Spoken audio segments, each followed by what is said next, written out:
Hello friends, welcome back to my channel.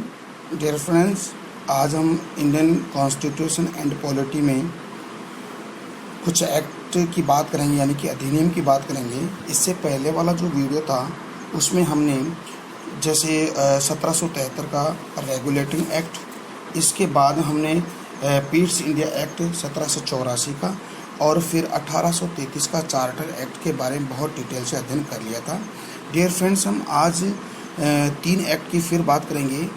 देखिए friend, हम start करते हैं 1853 का चार्टर अधिनियम। देखिए डियर फ्रेंड्स, देखिए क्या है 1853 का जो चार्टर अधिनियम है उसमें क्या क्या बातें हैं उसका अध्ययन करेंगे।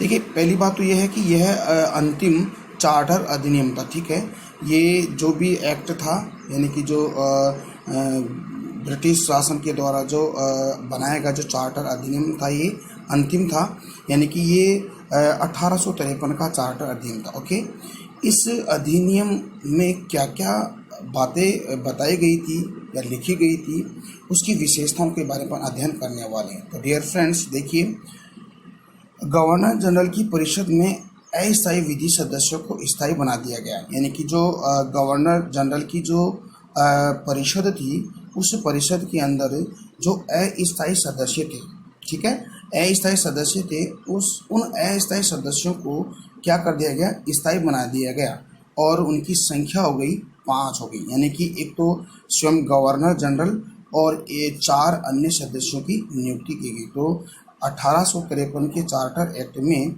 जो अस्थायी सदस्य थे वो कितने थे, 5 थे, गवर्नर जनरल सहित। आगे बढ़ते हैं डियर फ्रेंड्स, आगे इसकी विशेषता देखते हैं। देखिए इस अधिनियम के अंतर्गत विधि निर्माण को, यानी कि इस जो 1853 का जो चार्टर अधिनियम था, इस एक्ट के अंतर्गत विधि निर्माण को विशेष कार्य बताते हुए 6 अस्थायी विधि सदस्यों की नियुक्ति की गई। यानी इसके अंदर क्या था, जो विधि निर्माण यानी कि कानून बनाने के लिए विशेष कार्य मानते हुए इसके अंदर 6 अस्थायी विधि सदस्यों की नियुक्ति की गई। यानी 6 अस्थायी सदस्यों की नियुक्ति की गई, जो मिलकर क्या करेंगे, गवर्नर जनरल के साथ कानून बनाएंगे। ठीक है, परिषद की यह शाखा छोटी संसद की तरह कार्य करती थी, यानी कि जो ये परिषद की ये शाखा थी, ठीक है, ये जो स्मॉल जो पार्लियामेंट है उसकी तरह ये कार्य करती थी। ठीक है, इसकी प्रक्रिया ब्रिटिश संसद के समान थी, यानी जो इसका प्रोसेस था, इसका जो छोटी संसद थी, पार्लियामेंट थी, इसका जो प्रोसेस था वो ब्रिटिश संसद के समान ही था। आगे बढ़ते हैं। इस चार्टर ने प्रथम बार केंद्रीय विधि परिषद में स्थानीय प्रतिनिधित्व प्रारंभ किया। बहुत इम्पोर्टेंट है, यानी कि इस एक्ट के माध्यम से क्या हुआ कि जो केंद्रीय विधान परिषदें हैं, यानी केंद्रीय विधान परिषद में स्थानीय प्रतिनिधित्व प्रारंभ किया, यानी कि स्थानीय लोगों को भी प्रतिनिधित्व करने का मौका मिला था इस चार्टर एक्ट 1853 का चार्टर एक्ट के माध्यम से। ये बहुत इंपॉर्टेंट है, ये आपका मोस्ट है। ठीक है डियर फ्रेंड्स, आगे बढ़ते हैं। देखिए आगे अगर हम देखें तो 1854 का मेकाले की अध्यक्षता में मेकाले समिति का गठन किया गया। यानी 1854 में जो मेकाले की अध्यक्षता में क्या था, ये जो लॉर्ड गवर्नर जनरल थे, यानी इसके मेकाले की अध्यक्षता में एक मेकाले समिति बनाई गई, यानी कि गठन किया गया। इसकी अनुशंसा पर प्रतियोगिता परीक्षा का आयोजन ब्रिटेन में किया गया। ठीक है, यानी कि इसकी जो सिविल सर्विसेज के लिए जो एग्ज़ाम होती थी, उस प्रतियोगी परीक्षा का आयोजन कहाँ किया गया, ब्रिटेन में किया गया। ठीक है, तो डियर फ्रेंड्स, आपके लिए एक क्वेश्चन यहाँ से है कि जो खुली प्रतियोगिता का आयोजन कौन से एक्ट के माध्यम से ये प्रारूप लाया गया, लेकिन जो इसको समाप्त भी कर दिया गया था, वो कौन सा एक्ट था, आप कमेंट सेक्शन में इसका आंसर देख के मेरे को बताना है। ठीक है, आगे बढ़ते हैं। तो एक बार फिर से देख लीजिए, यानी कि 1854 के मेकाले की अध्यक्षता में एक तो क्या मेकाले समिति बनाई, मेकाले समिति का गठन किया गया। इसकी अनुशंसा पर, यानी मेकाले समिति की अनुशंसा पर जो प्रतियोगिता परीक्षा का आयोजन कहाँ होगा, यानी कि ब्रिटेन में किया जाएगा। इस प्रकार इसने भारतीय नागरिकों के लिए सिविल सेवकों की भर्ती एवं चयन हेतु खुली प्रतियोगिता का प्रारंभ किया गया। तो आपको बताना है कि भारत में सिविल सेवकों की भर्ती एवं चयन की प्रक्रिया यानी कि जो खुली प्रतियोगिता का आरंभ किस एक्ट के माध्यम से किया गया और किस समिति के माध्यम से। तो आपको एक्ट बताना है 1853 और समिति बताना आपको मैकाले और टाइम पीरियड बताना 1854। ओके, आगे बढ़ते हैं। इस अधिनियम में यह प्रावधान किया गया कि भारत में कंपनी का शासन तब तक रहेगा जब तक संसद की इच्छा होगी। यानी कि इस एक्ट के माध्यम से यह बात खुली कर दी गई, यानी कि ओपन कर दिया गया कि इस अधिनियम में यह प्रावधान किया गया 1853 के एक्ट में यह कहा गया कि भारत में कंपनी का शासन यानी कि जो ईस्ट इंडिया कंपनी है, ईस्ट इंडिया कंपनी का शासन तब तक रहेगा जब तक जो ब्रिटेन जो संसद है, पार्लियामेंट है, उसकी इच्छा पर डिपेंड करता है। तो ये बात इस एक्ट के माध्यम से की गई है। ओके, आगे बढ़ते हैं। आई होप आपको ये चीज़ समझ में आ रही है। ठीक है, आगे बढ़ते हैं।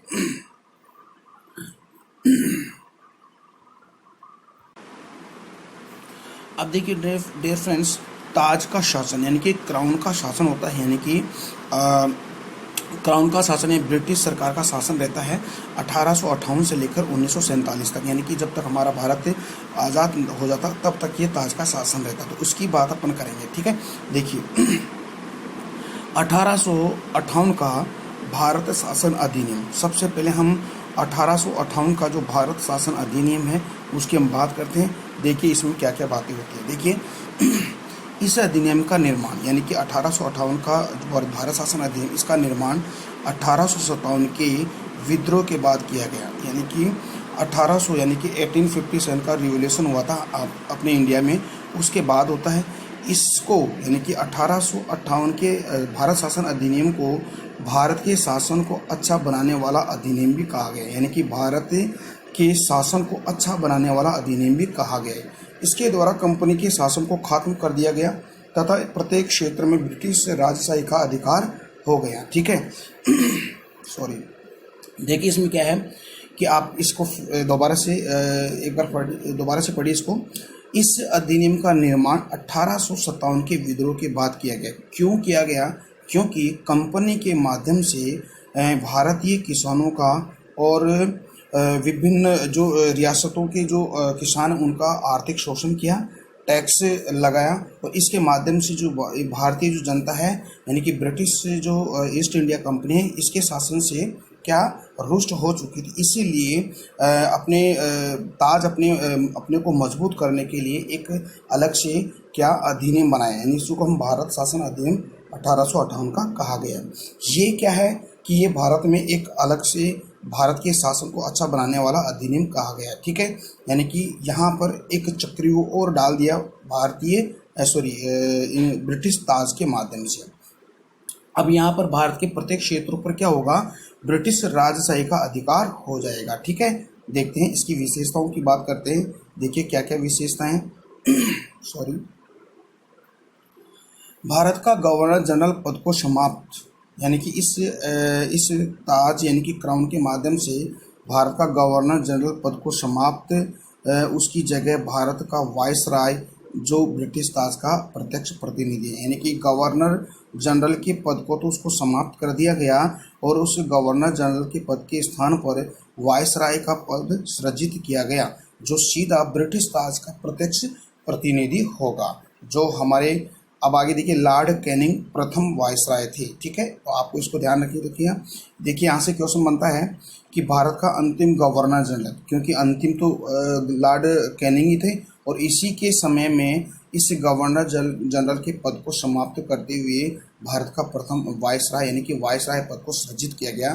तो ध्यान देना है, अंतिम गवर्नर जनरल लॉर्ड कैनिंग और भारत का प्रथम जो वायसराय है वो भी लॉर्ड कैनिंग ही थे। तो डियर फ्रेंड्स मेरे साथ बने रहिए। ओके, गवर्नर जनरल के पद के स्थान पर वायसराय का पद सृजित किया गया, बहुत इंपॉर्टेंट है। यानी कि गवर्नर जनरल के पद के स्थान पर वायसराय के पद को सृजित किया गया और वायसराय के पद पर पहला व्यक्ति पद पर बैठने वाला था लॉर्ड कैनिंग था। ओके, आगे बढ़ते हैं।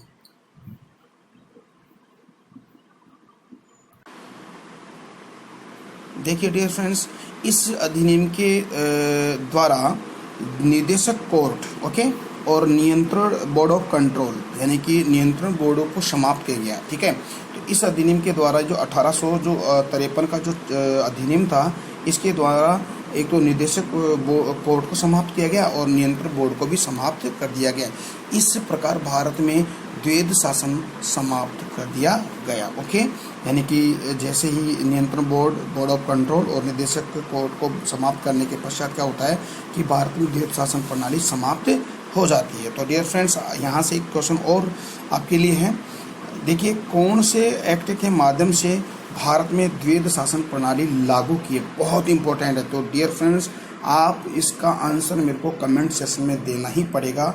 अब मैं देखना चाहता हूँ कि आप कितने समय तक आप किताबों से जुड़े रहते हो और आप कितने अच्छे नोट्स बना रहे हो, इसकी बात हम देखेंगे। ओके, मैं देखना चाहता हूँ। ठीक है, आगे बढ़ते हैं।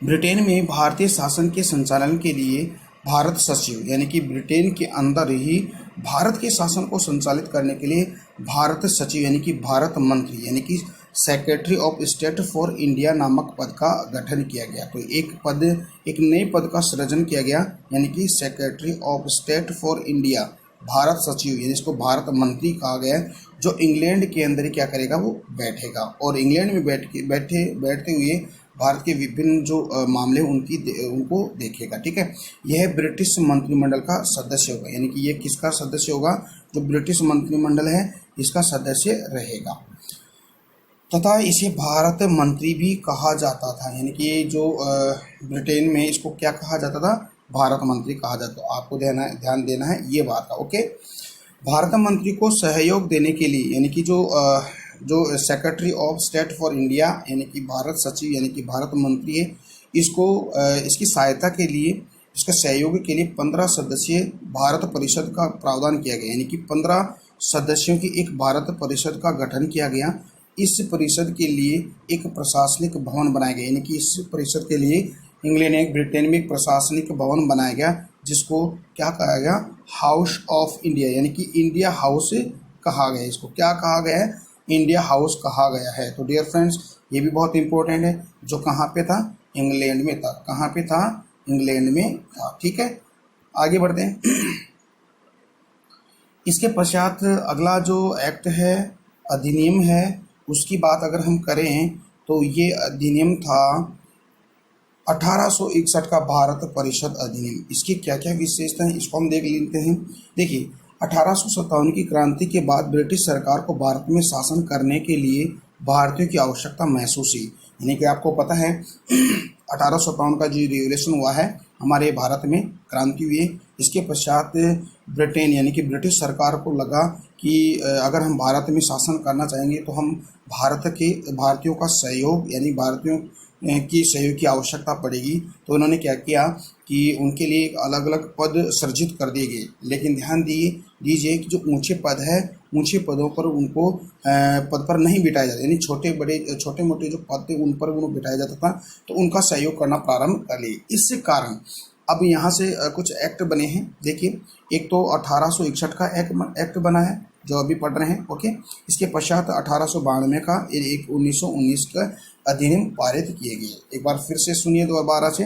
देखिए, ये एक्ट क्यों आया था, यानी कि 1857 की क्रांति के बाद ब्रिटिश सरकार को भारत में शासन करने के लिए, यानी कि भारत में शासन करने के लिए ये क्या एक अलग से ही भारतीयों की आवश्यकता महसूस की, यानी कि भारतीयों की आवश्यकता महसूस की, यानी कि भारतीयों को खुश करने के लिए एक अलग से एक नीति बनाई उन्होंने, और 1861 के अंदर ये नीति बनी।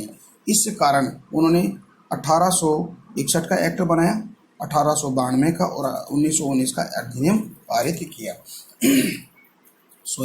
इस अधिनियम की विशेषता क्या है, देखिए, इस अधिनियम में वायसराय की परिषद में एक और स्थायी सदस्य को शामिल किया गया। यानी कि इस एक्ट के माध्यम से जो वायसराय की जो परिषद थी, ठीक है, उसमें एक स्थायी सदस्य को शामिल किया गया जो वित्त मामलों को जानकार था, यानी जो वित्तीय मामलों को देखता था। ठीक है, अब वायसराय की परिषद में कितने सदस्य हो गए, यानी कि एक तो खुद वायसराय था और 5 अन्य सदस्यों की नियुक्ति की। तो टोटल कितने हो गए, वाइसराय सहित कितने हो गए, 6 सदस्य हो गए थे। ओके, आगे देखते हैं। इस एक्ट में गैर सरकारी सदस्यों को मनोनीत करने के लिए प्रावधान किए गए तथा प्रथम बार भारतीयों को अतिरिक्त संसद के रूप में शामिल किए गए। यानी कि इसके अंदर जो इसमें इस एक्ट में क्या है, गैर सरकारी सदस्यों को, यानी कि इसमें किसी व्यक्ति को मनोनीत किया गया, यानी कि यहाँ पे इसका निर्वाचन नहीं होता था, मनोनीत किया जाता था।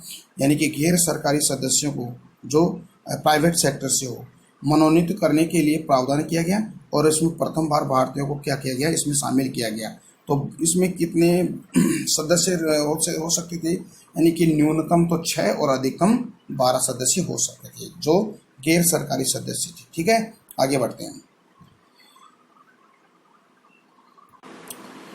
देखिए डियर फ्रेंड्स, आगे देखते हैं। इस एक्ट में गैर सरकारी सदस्यों को मनोनीत करने के लिए प्रावधान किया गया और प्रथम बार भारतीयों को अतिरिक्त सदस्यों के रूप में शामिल किया गया, जिसकी न्यूनतम संख्या 6 थी और अधिकतम संख्या 12 थी। आगे बढ़ते हैं। वायसराय परिषद और अतिरिक्त सदस्यों को संयुक्त रूप से इंपीरियल लेजिस्लेटिव काउंसिल कहा गया। बहुत इंपॉर्टेंट है, यानी कि जो वायसराय परिषद और अतिरिक्त सदस्यों को के संयुक्त रूप से उसको दोनों को क्या कहा गया, इंपीरियल लेजिस्लेटिव काउंसिल कहा गया। यानी कि मद्रास और बॉम्बे प्रांतों को पुनः कानून बनाने का अधिकार दिया गया, जो आपको पहले था।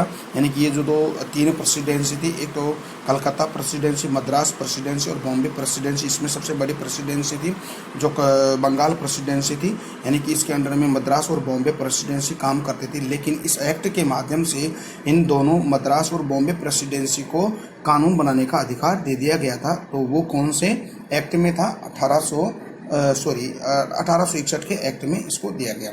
इस प्रकार विकेंद्रीकरण की प्रक्रिया पुनः शुरुआत हुई। यहाँ पे हम बात करेंगे विकेंद्रीकरण की, यानी कि अब यहाँ पर शक्तियों का बंटवारा हो चुका था। तो यहाँ पर इस एक्ट के माध्यम से विकेंद्रीकरण की प्रक्रिया पुनः शुरू हुई। आपको यहाँ से बताना है, कमेंट सेशन में कमेंट करके बताना है कि किस एक्ट के माध्यम से केंद्रीकरण की प्रक्रिया शुरू हुई थी, वो आपको एक्ट बताना है और कौन सा एक्ट है, सन भी आपको इसमें कमेंट में डालना। ओके डियर फ्रेंड्स, प्लीज़ आप जो मैं ऐसे ही मैं क्वेश्चन आपसे पुटअप नहीं कर रहा हूँ डियर फ्रेंड्स, आपके लिए और मेरे दोनों के लिए फ़ायदा है। तो आप प्लीज़ तीनों क्वेश्चन मैंने जो आपसे क्वेश्चन पूछे हैं, तो आप कमेंट सेक्शन में इसके आंसर ज़रूर दीजिएगा। ठीक है सॉरी, आगे बढ़ते हैं। इस एक्ट के द्वारा वायसराय को आपातकाल में बिना काउंसिल संतुष्टि को अध्यादेश जारी करने का अधिकार दिया गया। यानी कि इसके अंदर क्या था एक्ट के माध्यम से, इस एक्ट के माध्यम से जो वायसराय थे, इन वायसराय जो आपातकालीन परिस्थिति के अंदर क्या हुआ कि जो बिना काउंसिल की संतुष्टि को अध्यादेश जारी करने का अधिकार दिया। यानी कहने का तात्पर्य है कि वायसराय को अध्यादेश जारी करने का अधिकार भी इस एक्ट के माध्यम से दे दिया गया था। ओके, आगे बढ़ते हैं। देखिए डियर फ्रेंड्स, आगे देखते हैं। वायसराय की परिषद में जो गैर सरकारी सदस्यों को जो मनोनीत किया जाता था, जो न्यूनतम 6 और अधिकतम 12 सदस्य थे, उनमें भारत की तरफ से 3 सदस्यों को मनोनीत किया गया था। तो ये बहुत इंपॉर्टेंट है और ये क्वेश्चन अक्सर आता ही रहता है। तो डियर फ्रेंड्स देखिए, पहला था बनारस के जो राजा थे, उनका नाम था सरदेश नारायण सिंह। कौन थे? सरदेश नारायण सिंह थे, जो बनारस के क्या थे, ये राजा थे। इसके पश्चात 2 सदस्य पटियाला के महाराजा, यानी कि पटियाला के महाराजा थे।